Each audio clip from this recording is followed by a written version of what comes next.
नमस्कार, मैं हूं आपकी होस्ट अनुष्का और आप देख रहे हैं आयुर्वेदा हेल्थ शो। वर्षा ऋतु वैसे तो बहुत खूबसूरत ऋतु मानी जाती है, लेकिन साथ ही में इसके कई प्रॉब्लम्स भी होती हैं जो हमें परेशान कर देती हैं। आज के इस एपिसोड में हम बात करने वाले हैं रेनी सीजन में होने वाली प्रॉब्लम्स के ऊपर और इस डिस्कशन के लिए हमारे साथ स्टूडियो में मौजूद हैं हमारे डॉक्टर्स। डॉक्टर सत्यप्रकाश शुक्ला जी, आपका स्वागत है इस प्रोग्राम में। डॉक्टर देवेश कुमार श्रीवास्तव जी, आपका भी स्वागत है इस प्रोग्राम में। Thank you. डॉक्टर सत्यप्रकाश जी, सबसे पहले तो हम ये जानना चाहेंगे कि वर्षा ऋतु में होने वाली कॉमन प्रॉब्लम्स कौन कौन सी हैं? वर्षा ऋतु में वातावरण में आर्द्रता के कारण बहुत सी बीमारियां होती हैं, जैसे कि पेट में दर्द का होना, उल्टी होना, दस्त होना, चक्कर आना, जी घबराना, उलझन, गैस की शिकायत, त्वचा से संबंधित कई बीमारियां होती हैं, जैसे फुंसी, फोड़े फुंसी का होना, मानसिक थकावट होती है, शरीर में कमजोरी महसूस होती है। ये सब वर्षा ऋतु की अनेक बीमारियां हैं जो कि ग्रीष्म ऋतु के खत्म होने के और वर्षा ऋतु के प्रारंभ होने से जो उष्णता है उस पर जब पानी की बौछारें पड़ती हैं तो शरीर से एक हीट निकलती है, गर्म निकलती है, जो हमारे शरीर को अनेकों प्रकार की बीमारी से संक्रमित करती है। डॉक्टर देवेश, अब ये जो प्रॉब्लम्स बताई हैं अभी सर ने, इसके क्या क्या कॉजेज हैं, हम वो जानना चाहेंगे। कॉजेज इसके एक्चुअली बारिश जब शुरू होती है, गर्मी ख़त्म होती है और बारिश जब शुरू होती है तो लोग बहुत प्रफुल्लित होते हैं कि वाह कितना ठंडा लग रहा है, सब कुछ हो रहा है। लेकिन वो बारिश की जो बूंदें जब ज़मीन में पड़ती है तो उसकी आर्द्रता की वजह से और गर्मी, पानी का रुकाव, पानी का ठहराव, उसी की वजह से और शरीर में जो गर्मी से एकदम से शांति पैदा हुई तो उससे जो है कई संक्रमण जो है जीवाणु पैदा होते हैं, बैक्टीरिया पैदा होते हैं। तो इसके जो है ये कारण है कि जो है शरीर के अंदर जो है चेंजेस आ जाते हैं, पाचन अग्निमांदी हो जाती है, जो जठराग्नि होती है वो मंद पड़ जाती है हमारे शरीर की, उससे पाचन भी जो है ठीक से नहीं होता है, तो खाने का पाचन सही नहीं होता है तो बहुत सारे रोग पैदा हो जाते हैं, स्किन डिसीज़ हो जाती है इसी तरह से। और देखा गया है कि जैसे गंदगी हुई, खाना, और भी कई कारण है बारिश में, जैसे मक्खियाँ पैदा हो गई, मच्छर पैदा हो गए, तो जो लोग हॉकर्स वगैरह हैं, चाट बेच रहे हैं, ये सब बेच रहे हैं, खुला पानी बिक रहा है, पानी जो आ रहा है पानी में गंदगी आ जाती है, पाइप खुले रहते हैं, उसकी वजह से पानी जो सप्लाई होती है उसमें पानी गंदगी चली जाती है तो उससे इन्फेक्शन हो जाता है। तो कई वजह से जो है इन्फेक्शन हो जाता है। यही सब कारण है जिसकी वजह से हमारे गर्मी से जब बारिश होती है तब ये मौसम के बदलाव में बहुत सारे रोग पैदा हो जाते हैं। डॉक्टर सत्यप्रकाश जी, इससे पहले कि हम ट्रीटमेंट की बात करें, कुछ ऐसे प्रिकॉशंस हम जानना चाहेंगे जो हमारे व्यूअर्स खासकर अपना सकते हैं बारिश के टाइम पे। जैसे बरसात की ऋतु में सबसे प्रमुख तो हाइजीन का ध्यान देना है। अपने खान पान में बहुत ज़्यादा ध्यान देने की, बासी भोजन नहीं करना चाहिए, ढके हुए भोजन का आप यूज़ करें, खुला भोजन ना रखें। पता लगे फल खुला रखा हुआ उस पर मक्खियाँ बैठ रही हैं, उससे इन्फेक्शन होने का बहुत ज़्यादा कारण है। पानी उबाल के पिए, हो सके तो नीम की पत्ती का सेवन सुबह के टाइम जरूर करें, पानी उबाल के पिए और अपने आसपास में पानी का ठहराव ना होने दें। अगर कहीं पानी रुक रहा है तो उसकी सफाई करें और कहीं नाली में मिट्टी का तेल जरूर डाल दें, उससे मक्खियाँ और मच्छर भी पनपने नहीं पाते हैं। हमें अपने चारों तरफ वातावरण जहाँ पे हम रहते हैं साफ सफाई का बहुत ध्यान दें, इससे अनेक प्रकार की बीमारियों से बच सकते हैं। और खाने में बासी भोजन का प्रयोग बिल्कुल नहीं करना है और ढके हुए चीज़ों का प्रयोग करें। बाहर की जो चाट वगैरह है इन सब चीज़ों का प्रयोग और बाहर कटे फलों का सेवन ना करें तो ज़्यादा बेहतर है। डॉक्टर देवेश, इन प्रिकॉशंस के बाद अब ट्रीटमेंट्स की बात करते हैं। जो आपने बीमारियां मेंशन करी हैं जैसे कॉलरा है या डायरिया है, इनका आयुर्वेद में क्या ट्रीटमेंट मेंशन्ड है? आयुर्वेद में इसका बहुत अच्छा वर्णन है। सबसे पहले तो बचाव बताया ही, डॉक्टर साहब ने, बचाव अगर कर लिया, prevention is better than cure. तो हम ये बताना चाहेंगे इसमें जैसे कालरा, डायरिया, ये इस तरह की अगर समस्या हो जाती है तो तुरंत तो पानी जैसे आदमी का शरीर में कम होने लगता है, डिहाइड्रेशन होने लगता है, तो उसके लिए बचाव के लिए हम जो है नींबू, नमक, चीनी, पानी का घोल जो है वो तुरंत उसको पिलाना शुरू कर देंगे। ये सबसे अहम चीज़ है।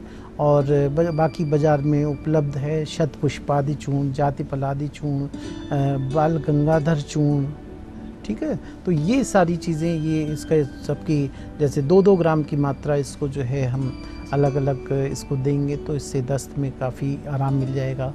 कॉलरा अगर हो गया है तो कर्पूर रस वटी बाज़ार में उपलब्ध है, कर्पूर रस वटी, उसको 2 गोली सुबह, दोपहर, शाम 3 टाइम दे देंगे। इसी तरह से एक घरेलू उपचार भी बता दें, वो अगर उसको नोट कर लीजिए तो उसमें क्या है कि पिपरमिंट, पुदीना सत्व, अजवाइन सत्व, इन तीनों को एक साथ मिला के अगर धूप में रख के और मिला के रख लें, इसकी बताशे में या चीनी में जैसे कालरा हो रहा है या किस तरह की दस्त वो प्रॉब्लम हुई तो तुरंत इसको जो है 2 से 4 बूंद तक वो बताशे में डाल के एकदम से पिला दें तो उल्टी दस्त में जो है तुरंत आराम मिलता है। डॉक्टर सत्य प्रकाश जी और डॉक्टर देवेश, आपने दोनों ने बहुत सारी चीज़ें ऐसी बताई हैं जो हमारे व्यूअर्स के लिए काफ़ी हेल्पफुल रहेंगी और इस सीज़न में वो ज़रूर इनको अपनाएंगे। इसी के साथ प्रोग्राम में वक्त है एक छोटे से ब्रेक का, लेकिन ब्रेक के पहले मैं आपको एक बार याद दिला दूं कि अगर आप भी अपनी हेल्थ को मेंटेन रखना चाहते हैं और अपनी जो क्वेरीज हैं उनको सॉल्व करना चाहते हैं तो वो आप हम तक पहुंचा सकते हैं। लेकिन याद रखिए, अपनी प्रॉब्लम को डिटेल में लिखिए, साथ ही साथ अपनी एज ज़रूर मेंशन करिए। अपनी क्वेरीज हम तक भेजने के लिए आपको करना होगा सिर्फ इतना, आप हमें ईमेल कर सकते हैं ayurvedahealth@etv.co.in। आप हमें कॉल या SMS भी कर सकते हैं। हमारा नंबर है 7376288271। तो लेते हैं एक ब्रेक, कहीं मत जाइएगा, बने रहिए हमारे साथ only on Ayurveda health show.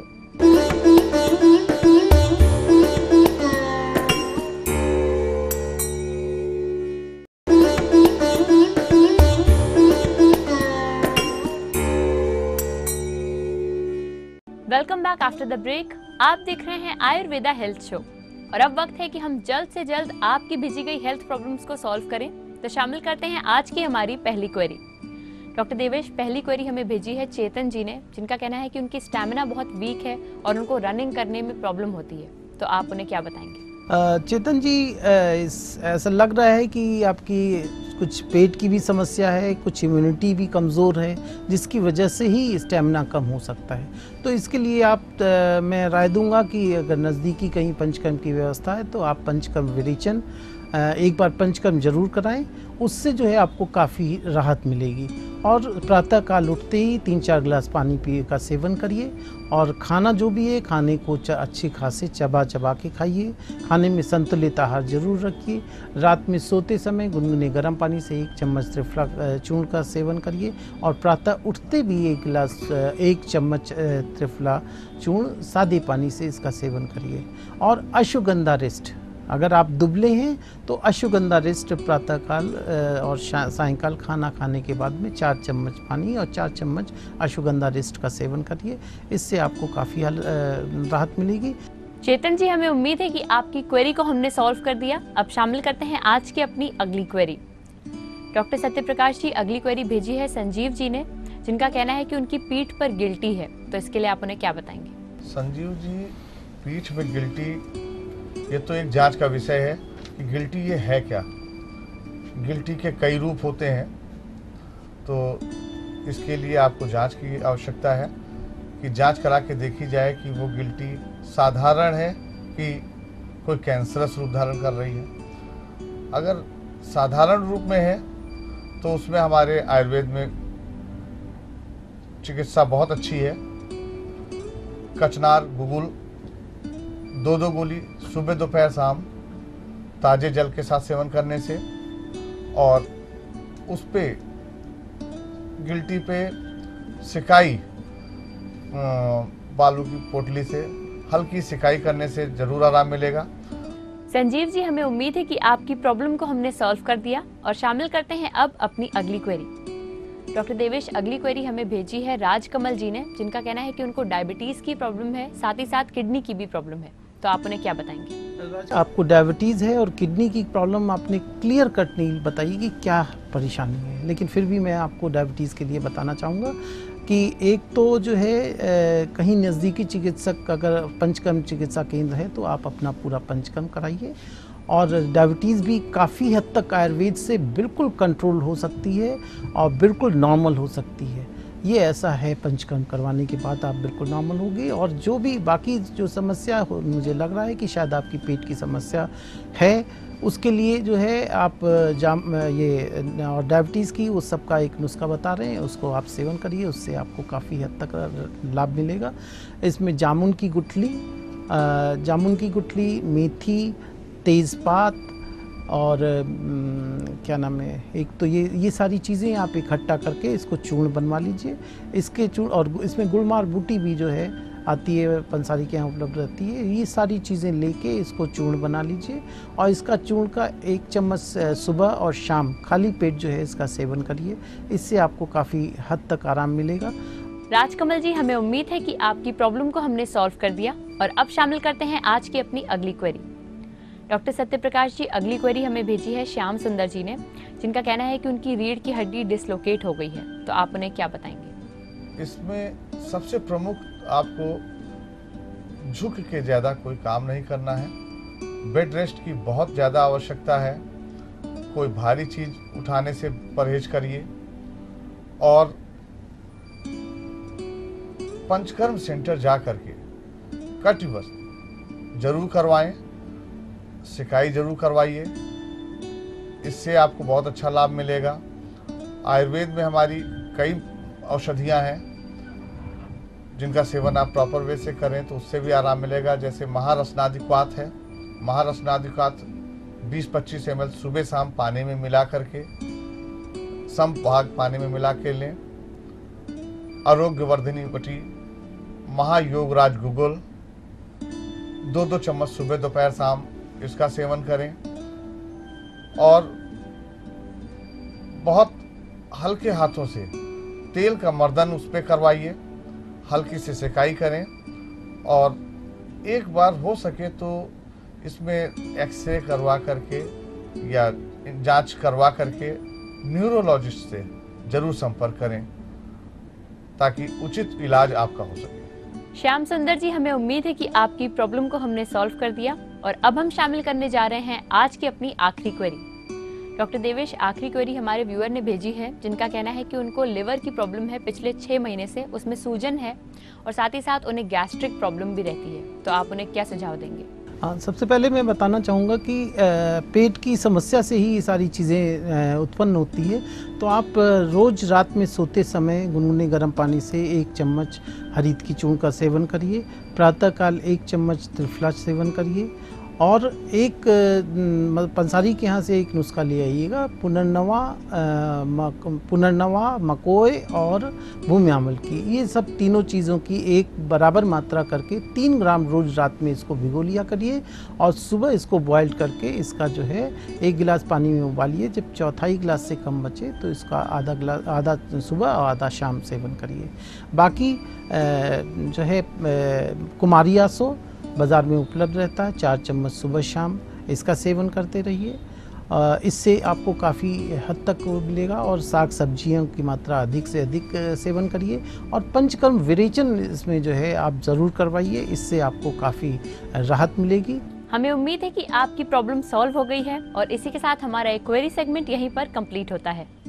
Doctor Satyaprakash Shukla ji, आज आप हमारे इस प्रोग्राम पे आए और हमारे दर्शकों को इतनी सारी ज़रूरी जानकारियाँ दी, इसके लिए thank you. Thank you. Doctor Devesh Kumar Srivastava ji, आपका भी बहुत बहुत धन्यवाद हमारे सारे व्यूअर्स को इतनी टिप्स और उनकी क्वेरी सॉल्व करने के लिए। Thank you. और इसी के साथ प्रोग्राम में वक्त है एक और छोटे से ब्रेक का, लेकिन ब्रेक के टाइम को आप यूटिलाइज कर सकते हैं। आप अपनी हेल्थ प्रॉब्लम्स हम तक पहुंचा सकते हैं ताकि हमारे एक्सपर्ट्स उनका जवाब दें आपको।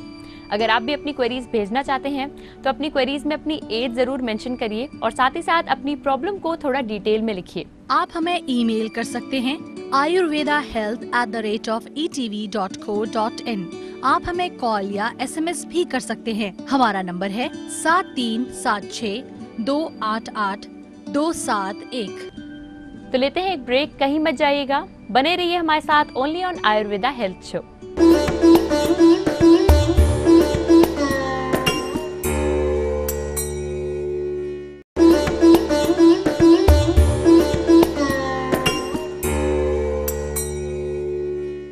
Welcome back after the break. आप देख रहे हैं आयुर्वेदा हेल्थ शो और अब प्रोग्राम में वक्त है कि हम आपको कुछ और इम्पोर्टेंट टिप्स दें जो आपकी हेल्थ को थोड़ा और बेटर करेंगी, साथ ही साथ अगर आपकी कुछ फिजिकल प्रॉब्लम्स हैं उन्हें भी सॉल्व करेंगी। तो चलिए जुड़ते हैं आचार्य प्रतिष्ठा से और देखते हैं कि इस सेगमेंट में उनके पास आपके लिए क्या है।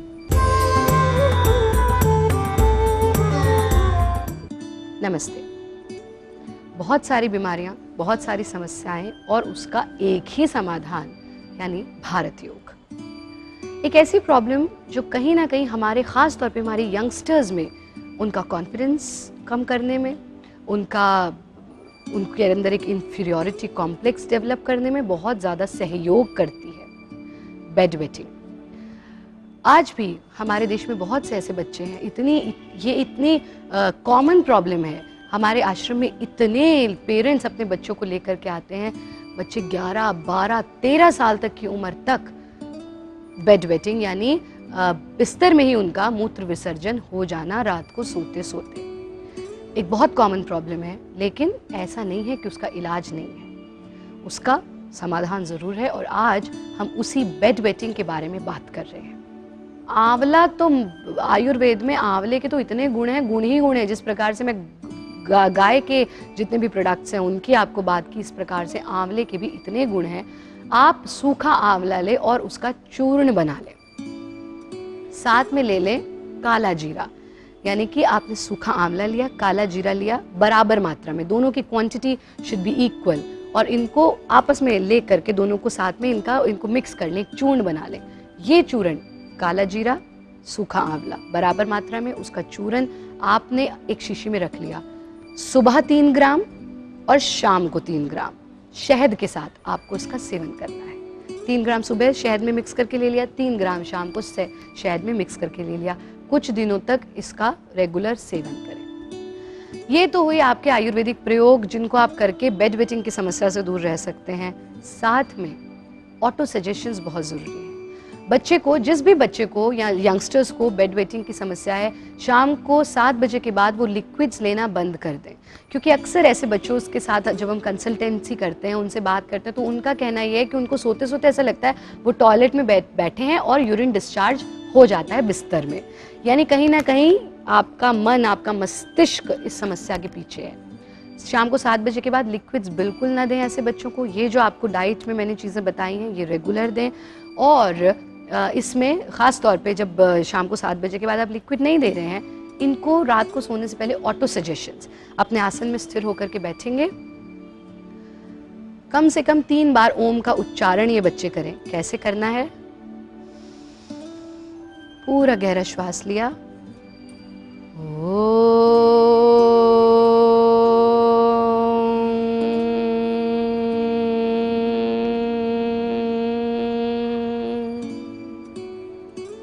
इस म की ध्वनि पर, इस म की ध्वनि के साथ होने वाले पूरे शरीर में सेंसेशंस पर पूरी एकाग्रता। कम से कम 3 बार, जितना लंबा ओम का उच्चारण कर सकते हैं हमारे बच्चे करें। आंखें नहीं खोलेंगे उसके बाद। ये उच्चारण करने के बाद ध्यान टिका देंगे आज्ञा चक्र पर और अपने आप को ऑटो सजेशंस देनी है। क्या ऑटो सजेशंस देनी है? बार बार अपने आप से कहें, दोहराएं, I am the best, I am the best. मैं जो भी दृढ़ निश्चय कर लूं तो दुनिया की कोई ताकत उस निश्चय को बदल नहीं सकती है। मेरा निश्चय बिल्कुल पक्का होता है, मेरा विचार बिल्कुल पक्का होता है। रात को जब भी मुझे यूरिन डिस्चार्ज जैसा महसूस होगा, मुझे उठना ही है और उठ करके टॉयलेट में जा करके यूरिन डिस्चार्ज करना है। इस स्टेटमेंट को कम से कम 15 से 20 बार वो बच्चा अपने आप से दोहराए। अगर वो इस आसन में बैठ करके नहीं करना चाहता तो वो शीशे के आगे खड़ा होकर के अपने आप से बात कर सकता है।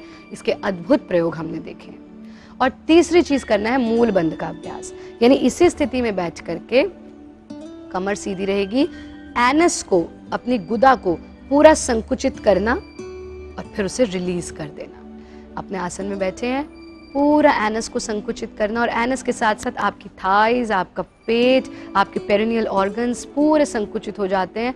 जितनी देर रुक सकें रुकें, यथा सामर्थ्य, फिर रिलीज कर दें। इसका अभ्यास रात को सोने से पहले करें। बस इन क्रियाओं का अभ्यास कीजिए, डाइट का ध्यान रखिए, ऑटो सजेशंस दीजिए, बेड वेटिंग की समस्या बिल्कुल ही भूतपूर्व हो जाएगी।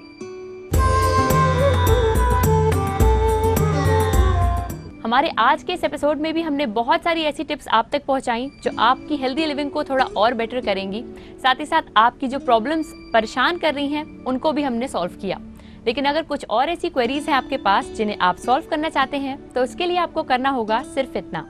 आप हमें ईमेल कर सकते हैं ayurvedahealth@etv.co.in। आप हमें कॉल या SMS भी कर सकते हैं। हमारा नंबर है 7376288271। फिलहाल आज के लिए हम लेते हैं आपसे विदा। अगले एपिसोड में हम एक और इम्पोर्टेंट डिस्कशन के साथ हाजिर होंगे। तब तक के लिए you all take care and stay healthy.